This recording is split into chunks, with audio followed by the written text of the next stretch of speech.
High friends, welcome to Ratna's kitchen. Ratna's কিচেনে আপনাদের সকলকে স্বাগত। আজকে আমি বানাচ্ছি সামার স্পেশাল একটি শরবতের রেসিপি, সেটা হলো লস্যি। আসুন দেখিনি কি কি লাগে। দই নিয়েছি, টক দই লাগবে। টক দই আমি 200 গ্রাম নিয়েছি। চিনি নিয়েছি 2 চামচ। একটু আইস কিউব নিয়েছি, তো আমার গলে গেছে, তাতে কোনো অসুবিধা নেই। আমি ঠান্ডা জল নিয়ে নিয়েছি তার জন্য। আর একটু বিট নুন নিয়েছি, একটু চাট মশলা নিয়েছি, একটু সাধারণ লবণ নিয়েছি, যেটা আমরা খাই সেই লবণ, রান্নায় লাগে সেটা, আর একটু পাতিলেবু নিয়েছি। তো পাতিলেবু অবশ্যই আমি এখানে ব্যবহার করব, পাতিলেবু লাগে। আর এটা আমি মিক্সিতে করব, তার জন্য আমি একটা মিক্সিং জার নিয়ে নিয়েছি। এবার আমি এগুলোকে এক এক করে মিক্সিং জারের মধ্যে দিয়ে দিচ্ছি। মিক্সার জারের মধ্যে দিয়ে দিচ্ছি, দইটা সম্পূর্ণই দিয়ে দিচ্ছি। এটা আমার ঘরে পাতা দই। চিনিগুলো দিয়ে দিচ্ছি, বিট লবণ দিচ্ছি,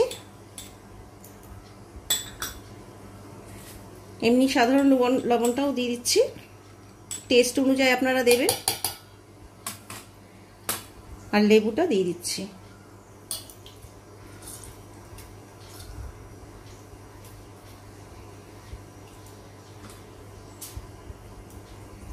আপনারা যদি টক কম পছন্দ করেন, কেন টক দই এমনি রয়েছে, টকটা খুবই বেশি লাগবে, তো সেখানে অল্প লেবু আপনারা ব্যবহার করতে পারেন। আর এবার আমি অল্প একটু ঠান্ডা জল দিয়ে এটাকে মিক্সারে মিক্স করে নেব। মিক্স করে আমি ফিরে আসছি। আমার তৈরি হয়ে গেছে লস্যি। এবার আমি গ্লাসে সার্ভ করে দিচ্ছি। দেখুন কি সুন্দর ফেনা ফেনা হয়েছে। এটা আপনারা হাতেও বানাতে পারেন।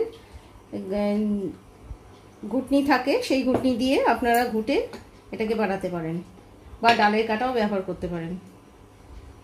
একটুখানি আমি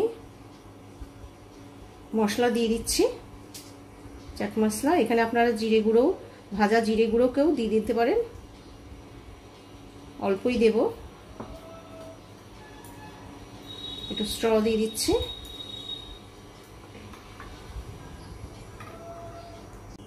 তৈরি হয়ে গেল গরমে শরীরকে সতেজ রাখার জন্য ঠান্ডা ঠান্ডা লস্যি। আপনারা ঘরে এইভাবেই বানান, খুব সহজ পদ্ধতি। গরমে সবার ঘরেই দই থাকে, আপনারাও সব যা যা ইনগ্রিডিয়েন্টস নিয়েছি যে সেগুলো আপনাদের ঘরেই থাকে, আপনারা এইভাবে বানান। শরীরকে ফ্রেশ রাখুন আর ঠান্ডা রাখুন। আর পুরো ভিডিওটি যদি দেখে থাকেন, লাইক করুন, শেয়ার করুন বন্ধুদের সঙ্গে, আর কমেন্টস করতে ভুলবেন না। যারা এখনও সাবস্ক্রাইব করেননি তারা প্লিজ আমাকে সাবস্ক্রাইব করুন। নমস্কার।